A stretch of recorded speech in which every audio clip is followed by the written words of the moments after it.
নমস্কার দর্শক বন্ধুরা, কুকিং উইথ লাভ চ্যানেলে আপনাদের সকলকে স্বাগত। আজকে আবারও হাজির হয়েছে একটা নতুন রেসিপি নিয়ে।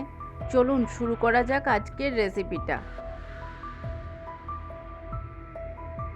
আমরা এখানে কড়াই গরম করে তার মধ্যে নিয়েছি একটা কালো এলাচ, একটা স্টার অ্যানিস, 1/4 টিস্পুন মৌরি, 4টে লবঙ্গ, দারচিনি, জয়িত্রী, 1/4 টিস্পুন গোলমরিচ, 4টে এলাচ, 1 টিস্পুন গোটা জিরে, 1 টেবিল চামচ গোটা ধনে। এগুলো নিয়ে 3 মিনিটের জন্য নাড়াচাড়া করে বা শুকনো খোলায় ভেজে নিয়ে ঠান্ডা করে একটা পাউডার বানিয়ে নিচ্ছি। তারপর ওই পাউডারের মধ্যে কিছুটা জায়ফল গ্রেট করে দিচ্ছি।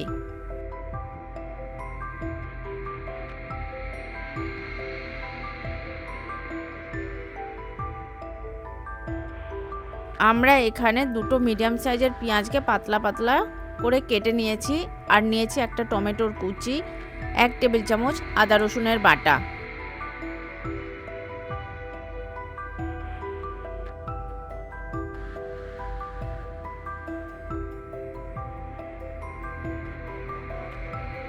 এখন কড়াইতে তেল গরম করে তার মধ্যে কেটে রাখা পেঁয়াজের অর্ধেকটা দিয়ে পেঁয়াজগুলোকে লাল করে ভেজে অন্য একটা পাত্রে তুলে রেখে দিচ্ছি।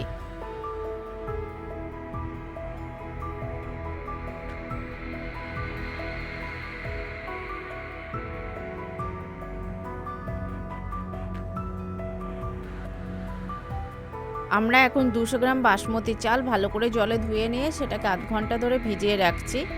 তারপর অন্য একটা পাত্রে জল গরম হয়ে আসলে তার মধ্যে দিচ্ছি লেবু, লবঙ্গ, এলাচ এবং অল্প পরিমাণ নুন।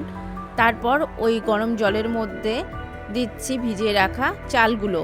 তারপর প্রায় 80% সেদ্ধ হয়ে আসলে চালগুলো তুলে অন্য একটা পাত্রে রেখে দিচ্ছি।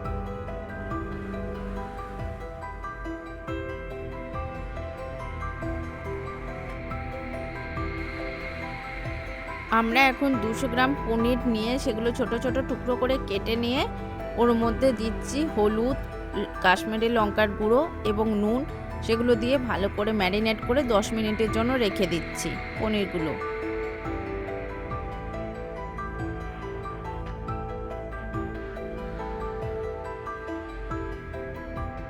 এখন কড়াইতে 2 টেবিল চামচ সাদা তেল গরম করে তার মধ্যে ম্যারিনেট করে রাখা পনিরের টুকরোগুলো একে একে দিয়ে কিছুক্ষণ লাল করে ভেজে তুলে নিচ্ছি।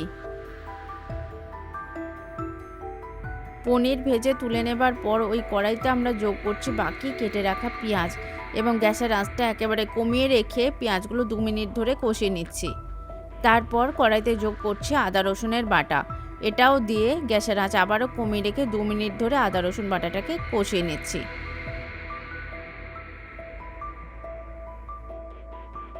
এখন আমরা স্বাদ মতো নুন দিয়ে সেই নুনটাকে আদা রসুন এবং পেঁয়াজের সাথে 1 মিনিট ধরে কষিয়ে নিচ্ছি। তারপর কড়াইতে আমরা যোগ করছি কুচানো টমেটোটা এবং টমেটোটা দেওয়ার পর গ্যাসের আঁচ কমিয়ে রেখে ততক্ষণ পর্যন্ত কষাচ্ছি যতক্ষণ না টমেটোটা নরম হয়ে আসে।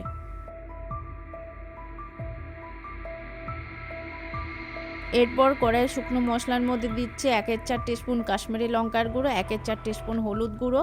এগুলো দিয়ে গ্যাসের আঁচ কমিয়ে 2 মিনিট ধরে কষিয়ে নিচ্ছি।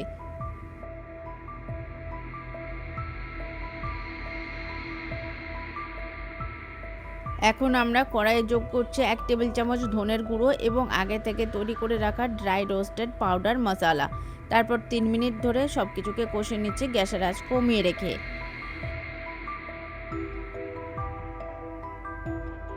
সবশেষে আমরা কড়াইয়ে যোগ করছি 2 টেবিল চামচ ফ্যাটানো টক দই এবং গ্যাসের আঁচ অবশ্যই কমিয়ে রাখছি। তারপর 3 মিনিট ধরে মশলার সাথে দইটা কষিয়ে নিচ্ছি।